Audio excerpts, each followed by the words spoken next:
কি নাম আপনার? নীলা। নীলা। নীলার বয়স কত? 28। 28। শুরু করেন একেবারে ছোটবেলা থেকে, যেখান থেকে বলার আছে। আমার মার যখন বিয়ে হয়, বিয়ে হওয়ার পরে যখন বাপের বাড়িতে চলে যায়, মানে আমার বাবার বাড়িতে, তখন আমি আমার মায়ের 7 মাসের পেটে, যেটা আমার নানুর কাছ থেকে আমার শোনা।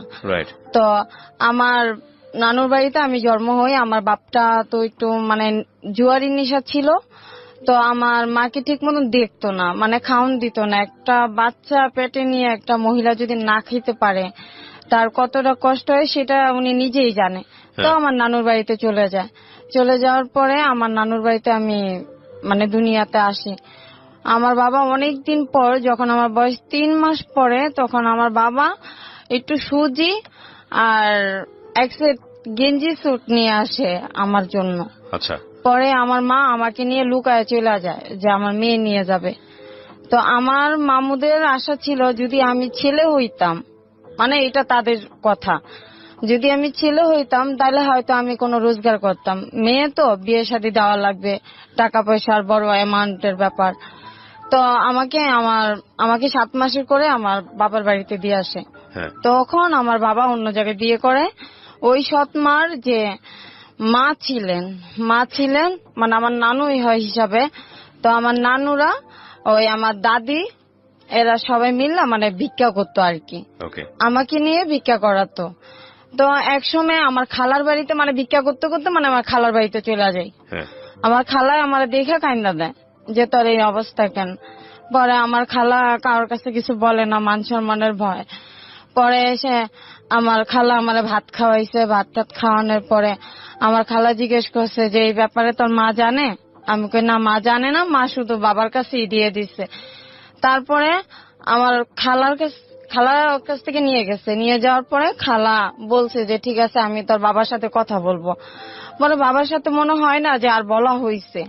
তো আবার আমি ঘুরা ঘুরা খালার কাছে চলে গেছি। আমার এই খালা আর আমার নানু খুব আদর করতো। তো আমার খালার কাছে যখন আমি চলে যাই, তখন আমার সৎ মা কেমন একটা ব্যবহার করতো আমার সাথে, মানে ওনার মেয়েই না আমি, যতচ ওনার রক্তের না, ওনার পেটের না, তো আমাকে তো আর গ্রাহ্য করবে না।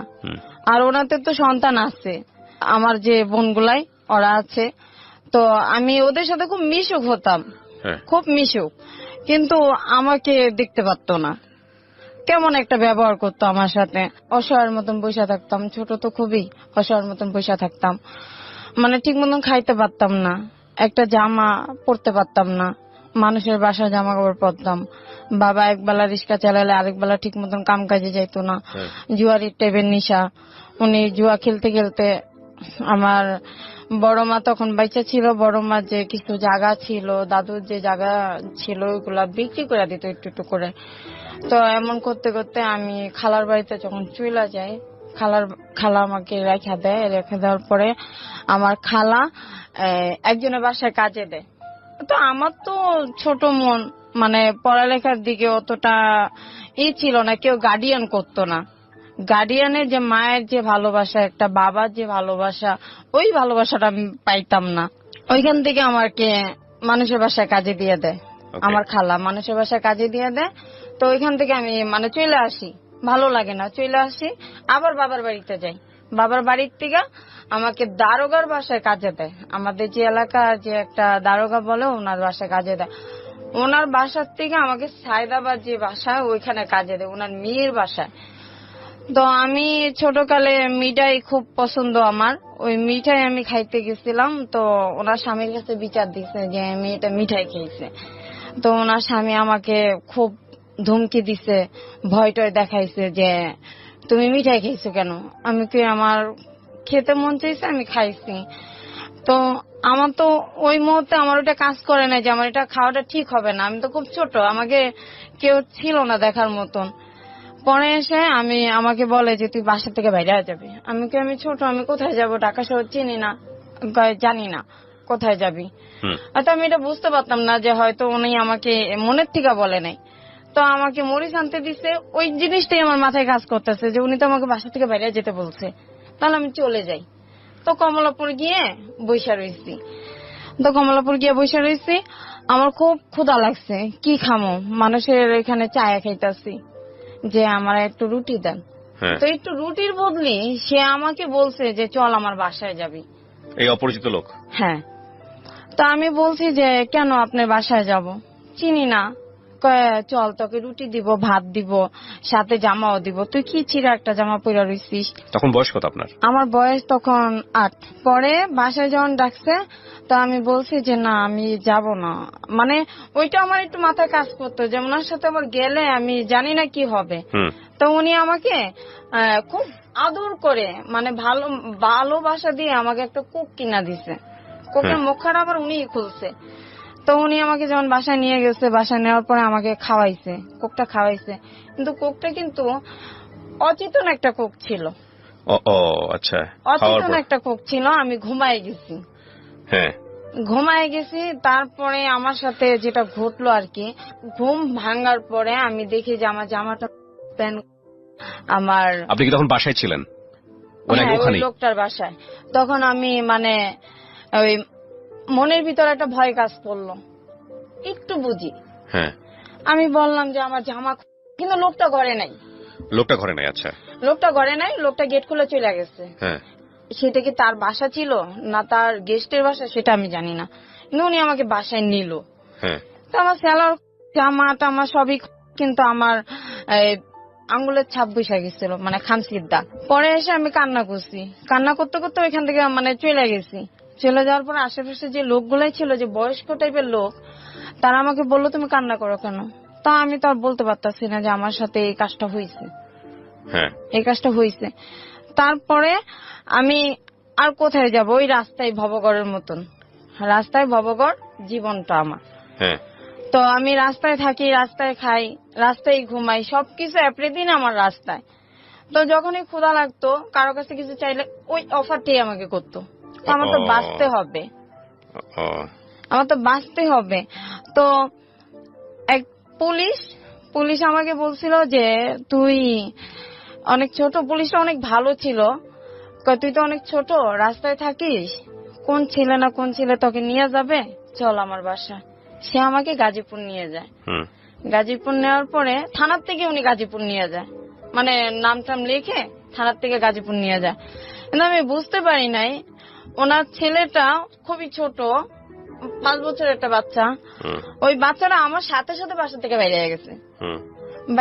তো ওদের পরিচিত এক সাইকেলের দোকানে আমি ওকে রেখে দিছি, কিন্তু ওর বাবা মনে করছে ওকে আমি পাচার করতে নিয়ে যাচ্ছি।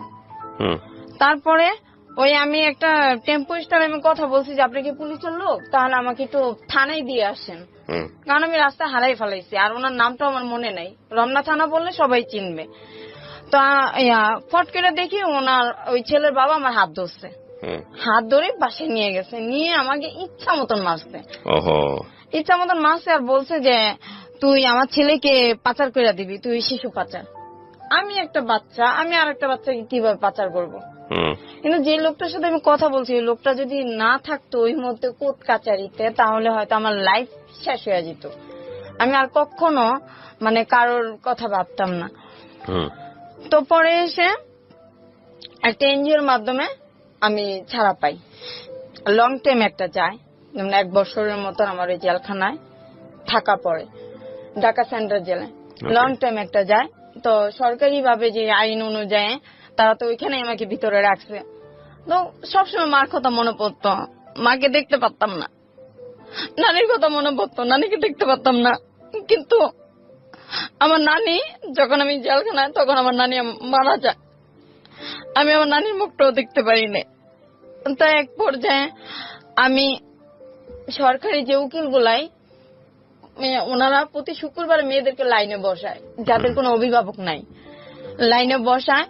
তো আমি একটা উকিলের পায়ে ধরে কানলাম আর বললাম যে স্যার আপনি যদি আমাকে একটু সহযোগিতা করেন। তখন আমার বয়স 8 বছরের থেকে 9 বছরে পা দিচ্ছি আমি, যে যদি আমাকে একটু সহযোগিতা করেন, আমি শিশু বাচ্চা, আমি তো এইসব করি নাই।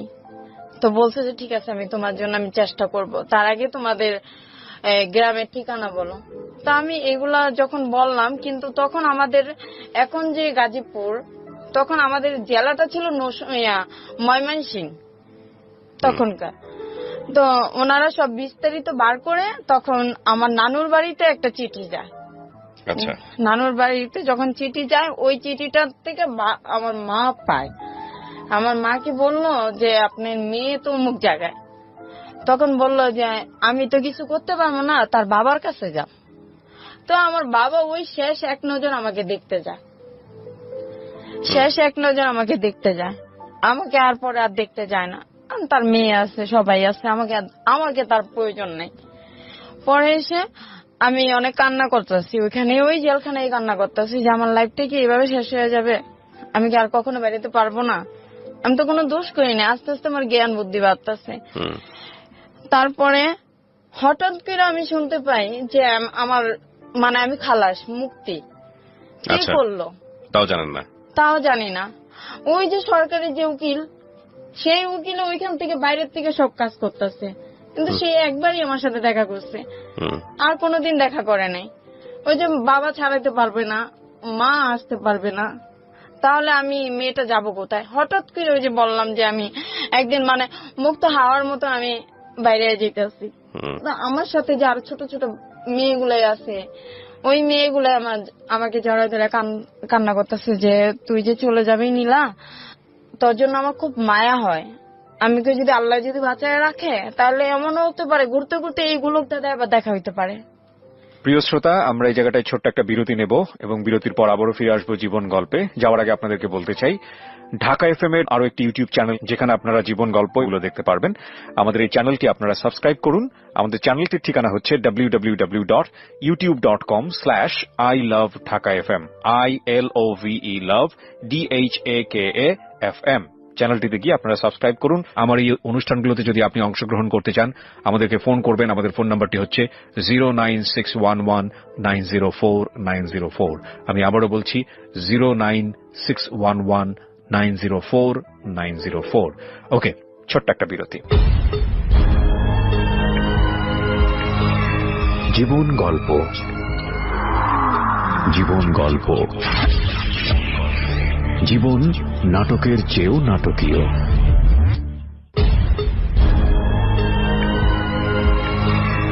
জীবন গল্প, জীবন গল্প, জীবন নাটকের চেয়েও নাটকীয়। Welcome back once again. প্রিয় শ্রোতা, আপনারা শুনছেন জীবন গল্প। আমি আরজে কিবরিয়া আপনার সঙ্গে রয়েছি। আমার এই অনুষ্ঠানগুলোতে যদি আপনি অংশগ্রহণ করতে চান আমাদেরকে ফোন করবেন। আমাদের ফোন নাম্বারটি হচ্ছে 09611904904। আমি আবারও বলছি 09611904904। ওকে, আমরা যেখানটায় ছিলাম তারপর তো পরে এসে আমি ক্ষুধার যন্ত্রণায় বাইরে বাইরে থাকি, ছিন্নমূল ক্লাবে থাকি।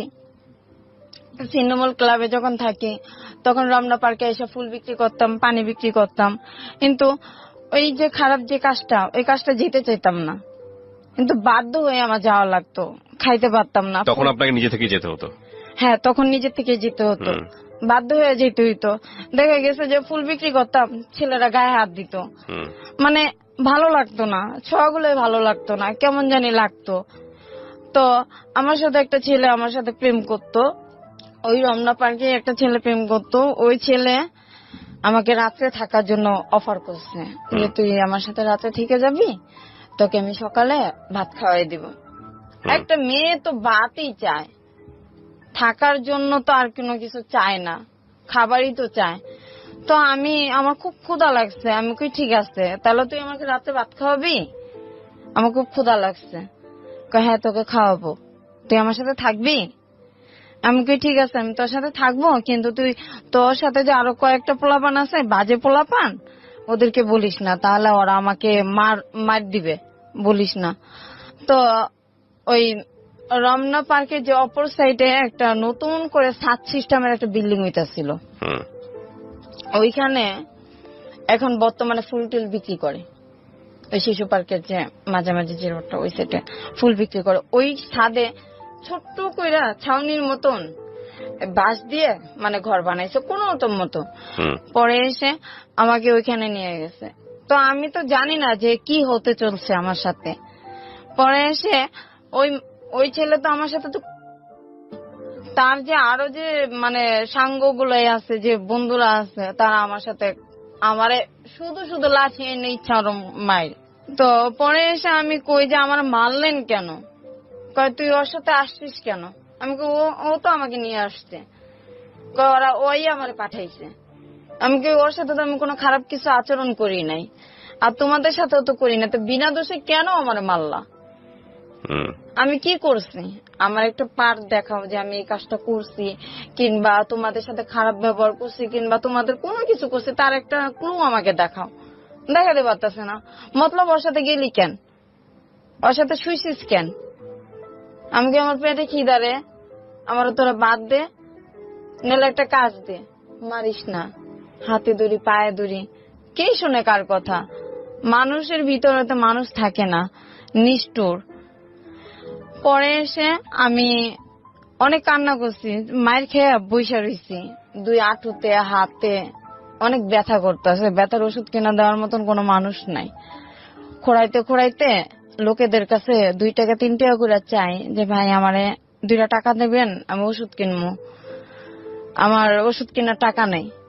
কিন্তু কয়জন আছে ভালো, আর কিছুজন আছে খারাপ।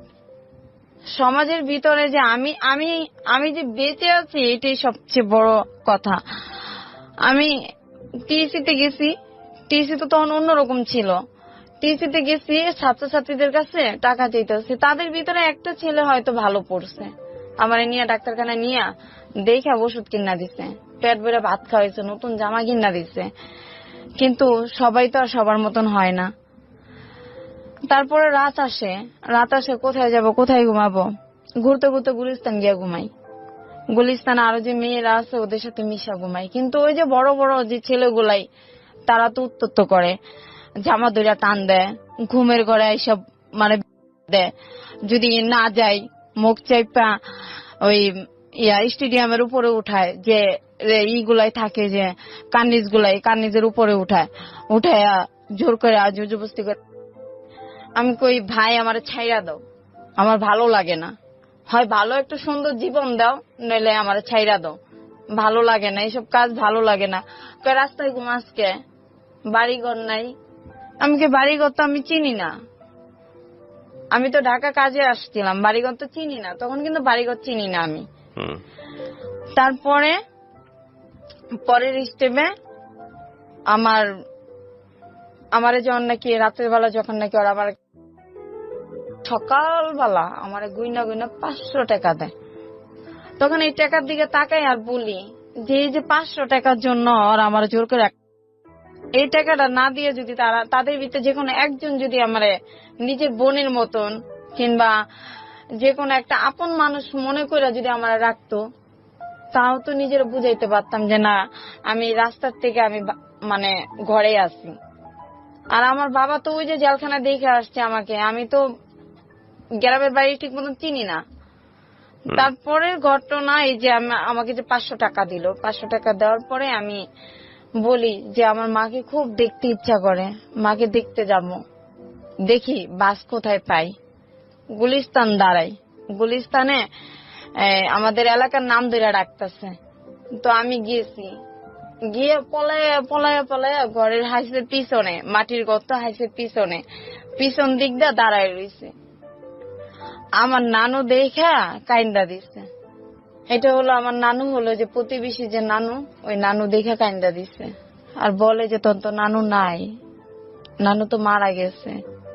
তখনও আমি কিন্তু খুব ভয় পাইতাম যে মামা যদি থাকে তাহলে হয়তো আমাকে মার দিবে। পরে এসে আমি বলি যে নানুর কবরটা কোথায় দেওয়া হয়েছে, আমাকে একটু দেখাবা? কই চল দেখাই। পরে পিছনে নানুর কবর। আমি কই যেই নানু আমার বুকে আগলায় রাখছে, যেই নানু আমার মার বিয়ে হওয়ার পরে নানু আমার সবসময় কাছে রাখছে, সেই নানু এই দুনিয়ার থেকে নাই, তাহলে তো এইখানে আমার আশা হবে না। মা আছে, মা পরের সংসারে, মা তো আর আমাকে দেখবে না, মা তো আর আমাকে কাছে ডাক দিবে না, আগের মতন ভালোবাসবে না, কারণ ওনার এখন 1 ছেলে 1 মেয়ে, আগের মতন করে আমাকে বলবে না যে আয় ভাত খেয়ে যা। তারপরে আমি বাড়ির থেকে চলে আসি, মনে একটা বড় আঘাত পাইছি। বাবার সাথে একবার গিয়ে দেখা করছি, ওইখান থেকে যাওয়ার পথে বাবার সাথে দেখা করছি। বাবারে বললাম যে বাবা আমি যদি তোমার মেয়ে হয়ে থাকি তাহলে আমার জন্য একটু কিছু হইলেও তুমি রাখো, যেন আমি শেষ বয়সে যেন আমি এখানে এসে থাকতে পারি।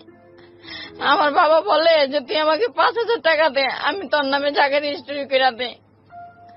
আমি কি বাবা ওই টাকা আমার কাছে দেওয়ার মতো সামর্থ্য নাই, আমার কাছে নাই বাবা, আমি দিতে পারবো না।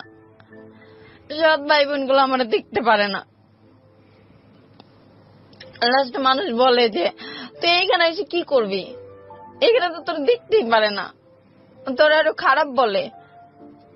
আমি জানি না যে তুই ঢাকা কি করিস, কিন্তু আমরা জানি গ্রামে তুই ভালো, গ্রামে তো তুই একদম ফ্রেশ,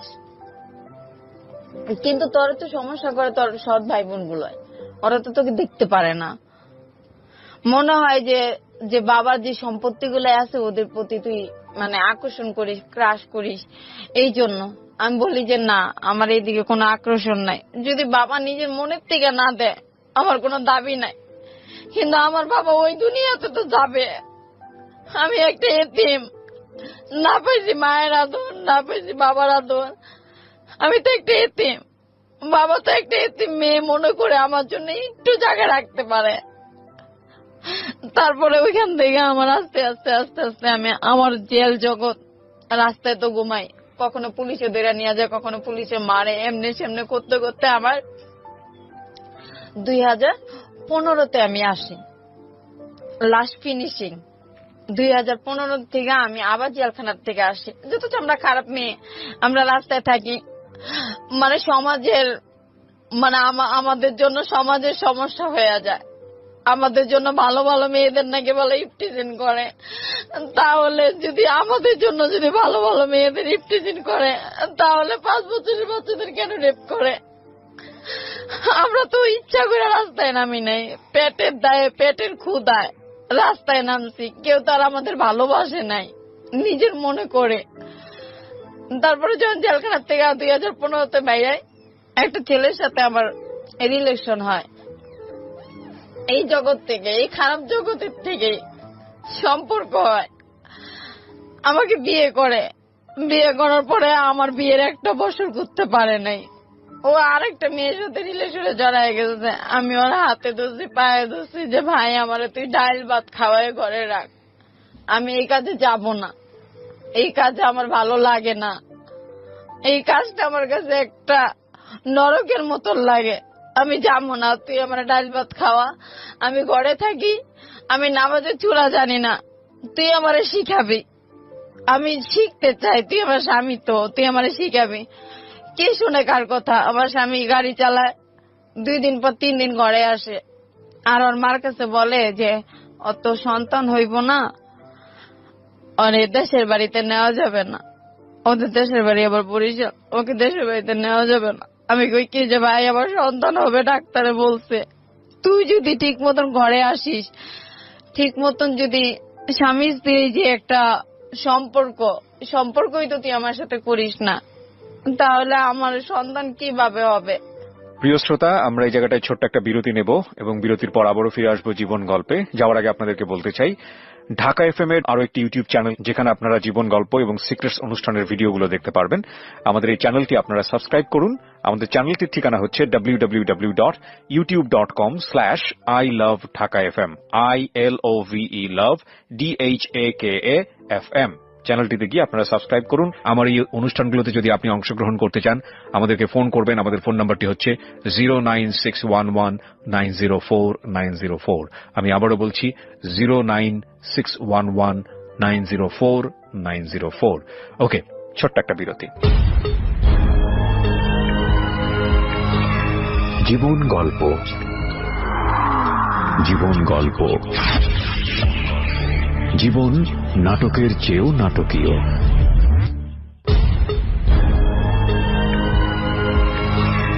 জীবন গল্প, জীবন গল্প, জীবন নাটকের চেয়েও নাটকীয়। Welcome back once again. প্রিয় শ্রোতা, আপনারা শুনছেন জীবন গল্প। আমি আরজে কিবরিয়া আপনার সঙ্গে রয়েছি। আমার এই অনুষ্ঠানগুলোতে যদি আপনি অংশগ্রহণ করতে চান, আমাদেরকে ফোন করবেন। আমাদের ফোন নাম্বারটি হচ্ছে 09611904904। আমি আবারও বলছি 09611904904। ওকে, আমরা যেখানটায় ছিলাম তারপরে যে মেয়েটা ওই মেয়েকে বিয়ে করে আমি ওরে অনেক বুঝাইছি যে ভাই তুই বিয়ে করছিস ভালো কথা, আমি মাইনা নিছি, বড় বউ হিসাবে আমি মাইনা নিছি। কয়টা মেয়ে সেক্টিভেজ করবে? আমি তো 2টা ডাল ভাত খাওয়ার জন্য আমি মাইনা নিছি, আমি তো খারাপ হওয়ার জন্য না। কিন্তু ও আমার কথা শুনে নাই। আমি আমি আমি দেখতে অসুন্দর, আমার চেহারা সুন্দর না, আমি কালো, ওর সাথে আমার মানাইব না, আমি খারাপ, বড় বেটার সাথে যাই। আমার এই সমস্ত কথা কইছে। আমি কাঁদতে কাঁদতে কাঁদতে কাঁদতে ওর বাসার থেকে আমি বাইরে হয়ে গেছি যে তুই তো আমার খারাপ দেখেই বিয়ে করছ, তাইলে তুই আমার কাছ থেকে কেন ছেড়ে যাস? না, তোর সমাজে নেওয়া যাইব না, সমাজে নিলে তোরে চিনলে মানুষ তোরে খারাপ কইব। আমি কি, তুই তো আমার স্বামী, তুই কবি আমার মানুষটা বলবি যে আমার বউ, আমি বিয়ে করছি ভালো হয়ে গেছে গা। সম্মান তো ওরা এমনিই দিব, সম্মান তো নিজের থেকে নেওয়া যায় না, ওরা তো এমনিই দিব যদি তুই আমার ঘরে রাখোস। কয় না, আমার নন্দে কয় আপনি আমার বাসায় আইসেন না, আপনি খারাপ, আপনারে দেখলে মানুষ সিসি করে। আমার বাসুর আমারে দেখতে পারে না, আমি খারাপ বইলা। আমি কই দেখো, খারাপ তো কেউ মায়ের পেটের দিকে আসে না, পরিস্থিতি শিকার হয়ে খারাপ হয়। আমি ভালো হইতে চাই, তোমার বাইরে একবার বলো, তোমার তো ছোট ভাই কথাগুলো শুনবে, তোমরা একবার বুঝায় বলো যে আমাকে রাখতে। কয় না, আপনি যেখানে আছেন উনি থাকেন, আপনি আইসেন না আমাদের কাছে, আপনি আইলে মানুষ খারাপ কয়। আমি এই জনকাজ করে আমার স্বামীর লঙ্গির থেকে শুরু করে ওরে কোন সুনোটা দিলে মুখে শুট করবে, কোন গেঞ্জিটা পরলে ওরে ভালো লাগবে, আমি সব কিনা দিতাম, কিন্তু ভালোবাসার কাছ থেকে আমি পাই নাই। ও নিশা খাইতো, যাই বর্তমানে যে বলে যে ইয়াবা, ও নিশা খাইতো। আমি বলছি তুই যাইস না, তুই এখানেই থাক, তুই এগুলো খাইস না, তুই যদি এগুলো খাস তুই জীবনে পরিবর্তন হইতে পারবি না।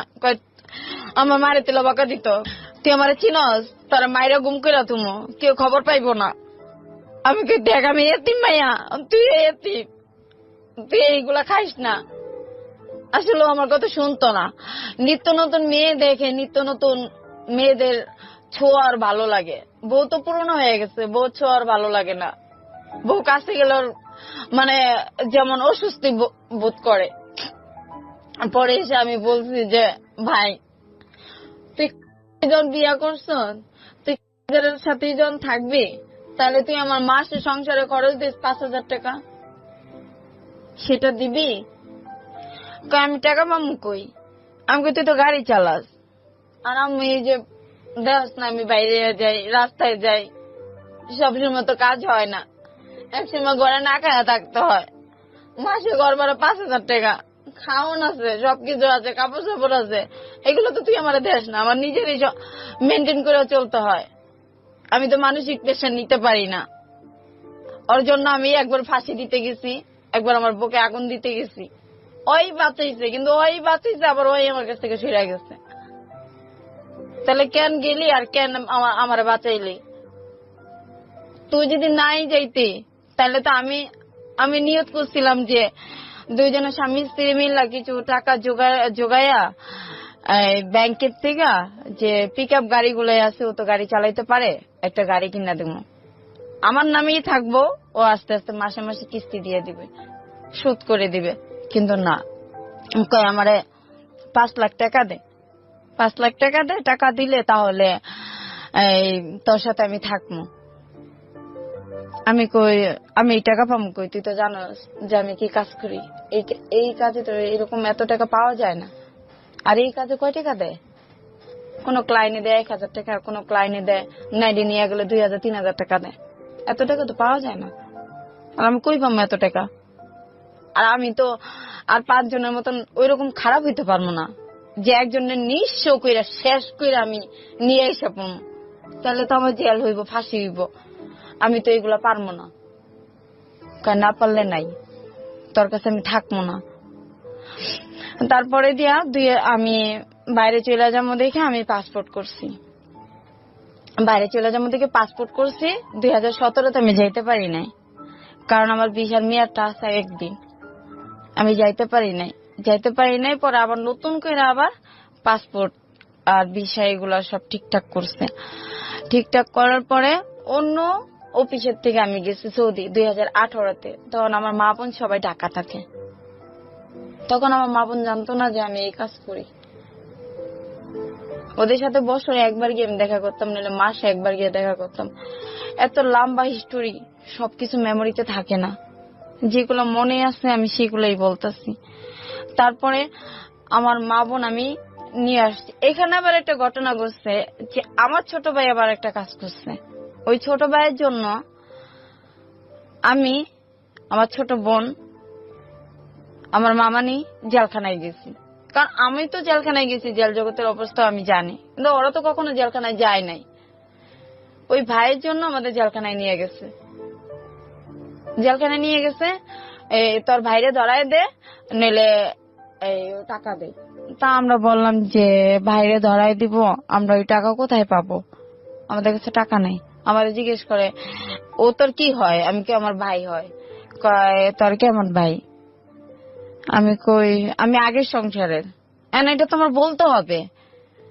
পরে আমার ছোট বোনরে ইচ্ছারম দারোগায় হাতে লাঠি দিয়া, মোটা যে লাঠিগুলো এগুলা দিয়ে বাড়ি দিছে।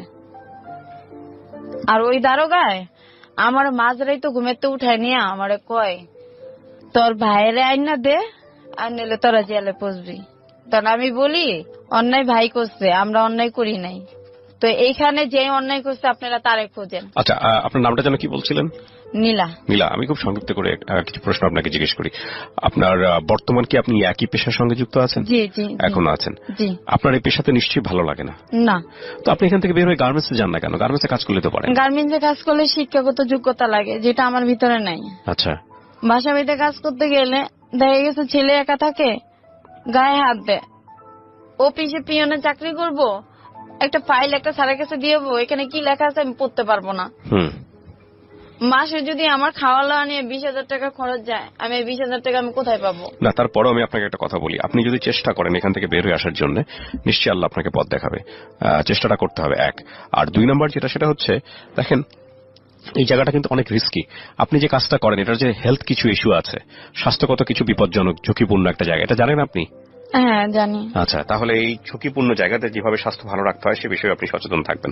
দেখেন আপনার এই গল্পটা, এটা আমি ভিজুয়ালি পোর্ট্রে করতে চেয়েছিলাম। আপনার যদি মনে না থাকে, আপনি আমার অফিসে গিয়েছিলেন, পরবর্তীতে আমার কাছে মনে হয়েছে আপনার ফেস দেখালে আপনার সামাজিকতায় ক্ষতি হবে, সেই জায়গা থেকে আমি রেডিওতে নিয়ে এসেছি গল্পটা। এবং এটা ঠিক যে আপনার এই গল্পের অনেক কিছু আমরা ছোটখাটো কেটে প্রেসাইজলি এখানে উপস্থাপন করেছি। আমি শুধু একটা জিনিসই বলতে চাই, এখানে আমার যতগুলো কেস এরকম জানা আছে সেখান থেকে আমি দেখেছি যে একটা মেয়ে কি পরিমাণ ভার্নারেবল লাইফ লিড করলে সেই ধরনের পেশাতে যায় বা যেতে বাধ্য হয়। সো এরা মানুষ, এরা আমাদের মা বোন, এদেরকে সম্মান করতে হবে। কেউই আসলে স্বেচ্ছায় ধরনের পেশাতে যায় না। যখন ঢুকে পড়ে, যখন একেবারে অনেক দিন সময় পার হয়ে যায়, তখন আর অনেকেই বের হয়ে আসতে পারে না। অনেকে অনেক ধরনের মাদকদ্রব্যের সঙ্গেও জড়িয়ে যায়। সো আমরা কেউ যেন কখনো কাউকে বাধ্য না করি সারাটা জীবন ধরে এরকম একটা পরিস্থিতিতে যাওয়ার জন্য। সো এটাই হচ্ছে বলার। আজকের এই গল্প থেকে হয়তো অনেক কিছুই আমাদের শেখার আছে। তারপরেও কথা হলো যে অনেক সময় বললেও পরিস্থিতি আমাদেরকে অনেক অনেক বেশি বাধ্য করে নানা প্রতিকূল অবস্থায় নিজেদেরকে ঠেলে দেওয়ার জন্য। সো আল্লাহ আমাদেরকে সেভ করুক, এই প্রত্যাশায় শেষ করছি। আজকের মতো অনেক ভালো থাকুন। আসসালামু আলাইকুম। হঠাৎ করে ওই যে বললাম যে আমি একদিন মানে মুক্ত হাওয়ার মতো আমি বাইরে যেতেছি, আমার সাথে যে আরো ছোট ছোট মেয়েগুলাই আছে, ওই মেয়েগুলো আমাকে জড়াই ধরে কান্না করতেছে যে তুই যে চলে যাবি নীলা, তোর জন্য আমার খুব মায়া হয়। আমি যদি আল্লাহ যদি বাঁচায় রাখে তাহলে এমনও হতে পারে ঘুরতে ঘুরতে এইগুলোর দাদা আবার দেখা হইতে পারে। প্রিয় শ্রোতা, আমরা এই জায়গাটায় ছোট্ট একটা বিরতি নেব এবং বিরতির পর আবারও ফিরে আসবো জীবন গল্পে। যাওয়ার আগে আপনাদেরকে বলতে চাই, ঢাকা এফএম এর আরো একটি ইউটিউব চ্যানেল যেখানে আপনারা জীবন গল্পগুলো দেখতে পারবেন। আমাদের এই চ্যানেলটি আপনারা সাবস্ক্রাইব করুন। আমাদের চ্যানেলটির ঠিকানা হচ্ছে www.youtube.com/ilovedhakafm ILOVE love DHAKAFM। চ্যানেলটিতে গিয়ে আপনারা সাবস্ক্রাইব করুন। আমার এই অনুষ্ঠানগুলোতে যদি আপনি অংশগ্রহণ করতে চান, আমাদেরকে ফোন করবেন। আমাদের ফোন নাম্বারটি হচ্ছে 09611904904। আমি আবারও বলছি 09611904904। ওকে, ছোট্ট একটা বিরতি। জীবন গল্প, জীবন গল্প, জীবন নাটকের চেয়েও নাটকীয়।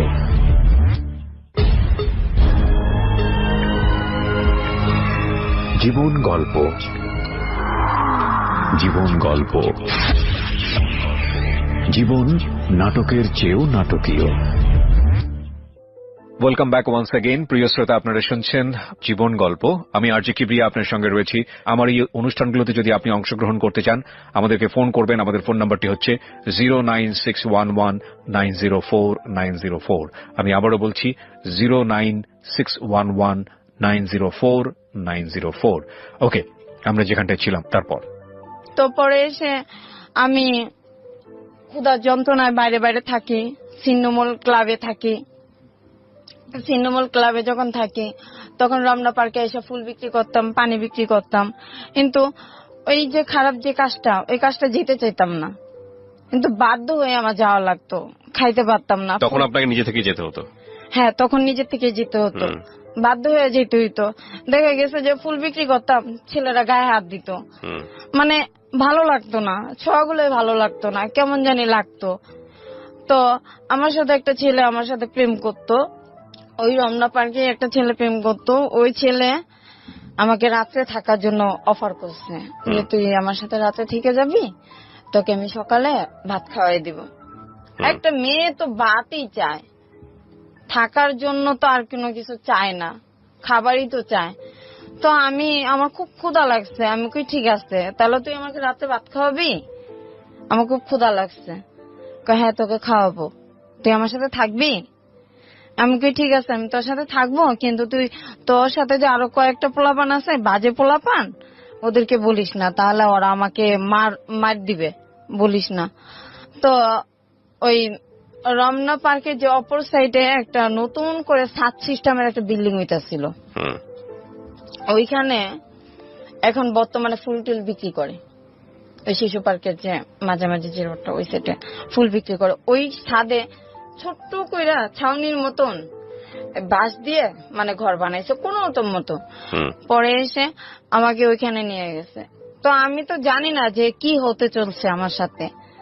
পরে এসে ওই ছেলে তো আমার সাথে তো তার যে আরো যে মানে সাঙ্গ গুলাই আছে, যে বন্ধুরা আছে, তারা আমার সাথে আমারে শুধু শুধু লাঠি এনে ইচ্ছা মাইর। তো পরে এসে আমি কই যে আমার মারলেন কেন? কয় তুই ওর সাথে আসছিস কেন? আমি কই ও তো আমাকে নিয়ে আসছে। ওরা ওই আমার পাঠাইছে। আমি কই ওর সাথে তো আমি কোনো খারাপ কিছু আচরণ করি নাই, আর তোমাদের সাথেও তো করি না, তো বিনা দোষে কেন আমার মারলা? আমি কি করছি? আমার একটা পার্ট দেখাও যে আমি এই কাজটা করছি, কিংবা তোমাদের সাথে খারাপ ব্যবহার করছি, কিংবা তোমাদের কোনো কিছু করছি, তার একটা ক্লু আমাকে দেখাও। দেখাতে পারতেছে না। মতলব ওর সাথে গেলি কেন? ওর সাথে শুইছিস কেন? আমি কি আমার পেটে খিদারে? আমারও তোরা বাদ দে, নাহলে একটা কাজ দে, মারিস না। হাতে দড়ি, পায়ে দড়ি, কে শুনে কার কথা? মানুষের ভিতরে তো মানুষ থাকে না, নিষ্ঠুর। পরে এসে আমি অনেক কান্না করছি, মায়ের খেয়ে বইসা রইছি। দুই আঁটুতে হাতে অনেক ব্যথা করতেছে, ব্যথার ওষুধ কিনা দেওয়ার মতন কোনো মানুষ নাই। খোঁড়াইতে খোঁড়াইতে লোকেদের কাছে 2 টাকা 3 টাকা করে চাই যে ভাই আমারে 2 টাকা দেবেন, আমি ওষুধ কিনবো। আমার ওষুধ কেনার টাকা নেই। কিন্তু কয়জন আছে ভালো, আর কিছুজন আছে খারাপ। সমাজের ভিতরে যে আমি যে বেঁচে আছি, এটাই সবচেয়ে বড় কথা। আমি টিএসসি তে গেছি, টিএসসি তো তখন অন্যরকম ছিল। টিসিতে গেছি ছাত্রছাত্রীদের কাছে টাকা চাইতেছি, তাদের ভিতরে একটা ছেলে হয়তো ভালো পড়ছে, আমার নিয়ে ডাক্তারখানায় নিয়ে দেখে ওষুধ কিনা দিছে, পেট ভরে ভাত খাওয়াইছে, নতুন জামা কিনা দিছে। কিন্তু সবাই তো আর সবার মতন হয় না। তারপরে রাত আসে কোথায় যাব, কোথায় ঘুমাবো, ঘুরতে ঘুরতে গুলিস্তান গিয়ে ঘুমাই। গুলিস্তানে আরো যে মেয়েরা আছে ওদের সাথে মিশা ঘুমাই। কিন্তু ওই যে বড় বড় যে ছেলেগুলাই তারা তো উত্তপ্ত করে, জামা দইরা টান দেয়, ঘুমের ঘরে এইসব মানে দেয়। যদি না যাই মুখ চাইপা ওই স্টেডিয়ামের উপরে উঠায়, যে ইগুলাই থাকে যে কার্নিজের উপরে উঠায় জোর করে জবরদস্তি করে। আমি কই ভাই আমার ছাইরা দাও, আমার ভালো লাগে না, হয় ভালো একটা সুন্দর জীবন দাও, নইলে আমার ছাইরা দাও, ভালো লাগে না এইসব কাজ, ভালো লাগে না। কই রাস্তায় ঘুমাসকে, বাড়িঘর নাই। আমি কি বাড়িঘর তো আমি চিনি না, আমি তো ঢাকা কাজে আসছিলাম, বাড়িঘর তো চিনি না, তখন কিন্তু বাড়িঘর চিনি না আমি। তারপরে পরের স্টেপে আমার যখন নাকি রাতের বেলা, যখন নাকি ওরা আমার সকালবেলা আমার গুইনা 500 টাকা দেয়, তখন এই টাকার দিকে তাকাই আর বলি যে এই যে 500 টাকার জন্য ওরা আমার জোর করে এই টাকাটা না দিয়ে যদি তাদের ভিতরে যে কোনো একজন যদি আমার নিজের বোনের মতন কিংবা যে কোনো একটা আপন মানুষ মনে করে যদি আমার রাখতো, তাও তো নিজের বুঝাইতে পারতাম যে না আমি রাস্তার থেকে আমি মানে ঘরে আছি। আর আমার বাবা তো ওই যে জেলখানা দেখে আসছে আমাকে, আমি তো গ্রামের বাড়ি ঠিক মতন চিনি না। তারপরের ঘটনা এই যে আমাকে যে 500 টাকা দিল, 500 টাকা দেওয়ার পরে আমি বলি যে আমার মাকে খুব দেখতে ইচ্ছা করে, মাকে দেখতে যাব, দেখি বাস কোথায় পাই। গুলিস্তান দাঁড়াই, গুলিস্তানে আমাদের এলাকার নাম ধরে ডাকতেছে। তো আমি গিয়ে পলায়া ঘরের হাইসের পিছনে, মাটির গর্ত হাইসের পিছন দিক দিয়ে দাঁড়ায় রয়েছে। আমার নানু দেখা কাইন্দা দিচ্ছে।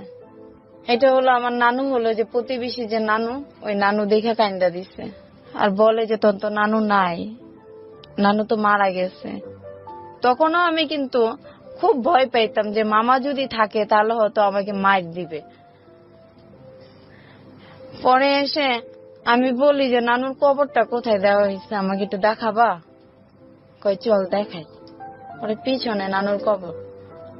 আমি কই যেই নানু আমার বুকে আগলায় রাখছে, যেই নানু আমার মার বিয়ে হওয়ার পরে নানু আমার সবসময় কাছে রাখছে, সেই নানু এই দুনিয়ার থেকে নাই, তাহলে তো এইখানে আমার আশা হবে না। মা আছে, মা পরের সংসারে, মা তো আর আমাকে দেখবে না, মা তো আর আমাকে কাছে ডাক দিবে না, আগের মতন ভালোবাসবে না, কারণ ওনার এখন এক ছেলে এক মেয়ে, আগের মতন করে আমাকে বলবে না যে আয় ভাত খেয়ে যা। তারপরে আমি বাড়ির থেকে চলে আসি, মনে একটা বড় আঘাত পাইছি। বাবার সাথে একবার গিয়ে দেখা করছি, ওইখান থেকে যাওয়ার পথে বাবার সাথে দেখা করছি। বাবারে বললাম যে বাবা, আমি যদি তোমার মেয়ে হয়ে থাকি তাহলে আমার জন্য একটু কিছু হইলেও তুমি রাখো, যেন আমি শেষ বয়সে যেন আমি এখানে এসে থাকতে পারি। আমার বাবা বলে যে তুই আমাকে 5,000 টাকা দে, আমি তোর নামে জায়গা রেজিস্ট্রি করে দে। আমি কি বাবা ওই টাকা আমার কাছে দেওয়ার মতো সামর্থ্য নাই, আমার কাছে নাই বাবা, আমি দিতে পারবো না। সৎ ভাই বোন গুলো আমার দেখতে পারে না। লাস্ট মানুষ বলে যে তুই এখানে এসে কি করবি, এখানে তো তোর দেখতেই পারে না, তোর আরো খারাপ বলে। আমি জানি না যে তুই ঢাকা কি করিস, কিন্তু আমরা জানি গ্রামে তুই ভালো, গ্রামে তো তুই একদম ফ্রেশ, কিন্তু তোর তো সমস্যা করে তোর সৎ ভাই বোন গুলো, ওরা তো তোকে দেখতে পারে না। মনে হয় যে বাবার যে সম্পত্তি গুলো আছে ওদের প্রতি তুই মানে আকর্ষণ করিস, ক্রাশ করিস। এই জন্য আমি বলি যে না, আমার এইদিকে কোনো আকর্ষণ নাই। যদি বাবা নিজের মনের থেকে না দেয় আমার কোনো দাবি নাই, কিন্তু আমার বাবা ওই দুনিয়াতে তো যাবে। আমি একটা এতিম, না পাইছি মায়ের আদর, না পাইছি বাবার আদর, আমি তো একটা এতিম। বাবা তো একটা এতিম মেয়ে মনে করে আমার জন্য একটু জায়গা রাখতে পারে, তারপরে ওইখান থেকে আমার আস্তে আস্তে আস্তে আস্তে আমি আমার জেল জগৎ, রাস্তায় তো ঘুমাই, কখনো পুলিশে ধরে নিয়ে যায়, কখনো পুলিশে মারে, এমনি সেমনি করতে করতে আমার 2015-তে আমি আসি লাস্ট ফিনিশিং। 2015 থেকে আমি আবার জেলখানার থেকে আসি। যথেষ্ট আমরা খারাপ মেয়ে, আমরা রাস্তায় থাকি, মানে সমাজের মানে আমাদের জন্য সমাজের সমস্যা হয়ে যায়। আমাদের জন্য ভালো ভালো মেয়েদের নাকি বলে ইফটিজিং করে, তাহলে যদি আমাদের জন্য যদি ভালো ভালো মেয়েদের ইফটিজিং করে, তাহলে 5 বছরের বাচ্চাদের কেন রেপ করে? আমরা তো ইচ্ছা করে রাস্তায় নামি নাই, পেটের দায়ে পেটের ক্ষুধায় রাস্তায় নামছি। কেউ তার আমাদের ভালোবাসে নাই, নিজের মনে করে।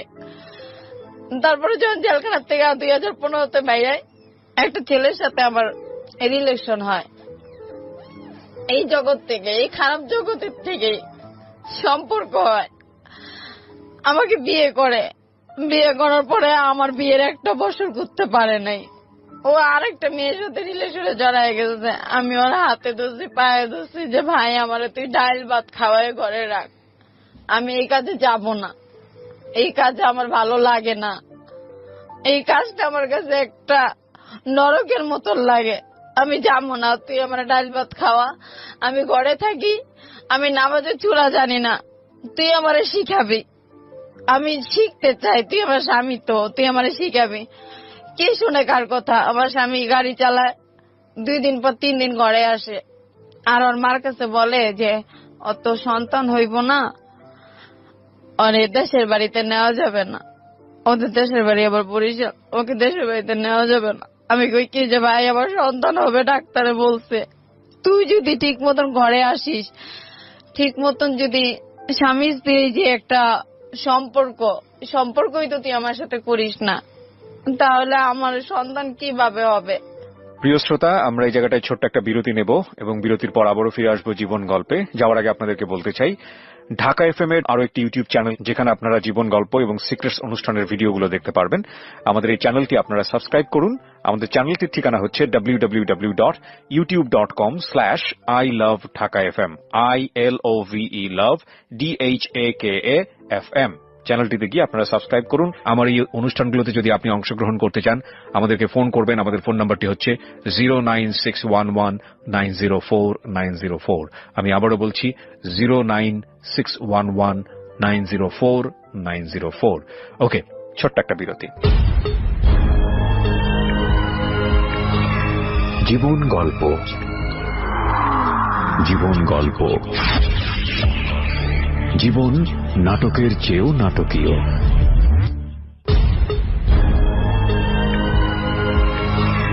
জীবন গল্প, জীবন গল্প, জীবন নাটকের চেয়েও নাটকীয়। Welcome back once again. প্রিয় শ্রোতা, আপনারা শুনছেন জীবন গল্প। আমি আরজে কিবরিয়া আপনার সঙ্গে রয়েছি। আমার এই অনুষ্ঠানগুলোতে যদি আপনি অংশগ্রহণ করতে চান, আমাদেরকে ফোন করবেন। আমাদের ফোন নাম্বারটি হচ্ছে 09611904904। আমি আবারও বলছি 09611904904। ওকে, আমরা যেখানটায় ছিলাম তারপরে যে মেয়েটা ওই মেয়েকে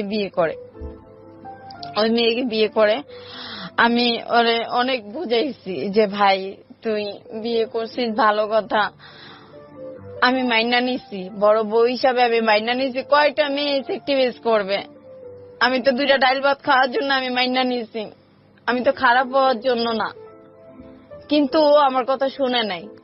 আমি আমি আমি দেখতে অসুন্দর, আমার চেহারা সুন্দর না, আমি কালো, ওর সাথে আমার মানাইব না, আমি খারাপ, বড় বেটার সাথে যাই। আমার এই সমস্ত কথা কইছে। আমি কানতে কানতে কানতে কানতে ওর বাসার থেকে আমি বাইরে গেছি যে তুই তো আমার খারাপ দেখেই বিয়ে করছ, তাইলে তুই আমার কাছ থেকে কেন ছেড়ে যাস? না, তোর সমাজে নেওয়া যাইব না, সমাজে নিলে তোরে চিনলে মানুষ তোরে খারাপ কইব।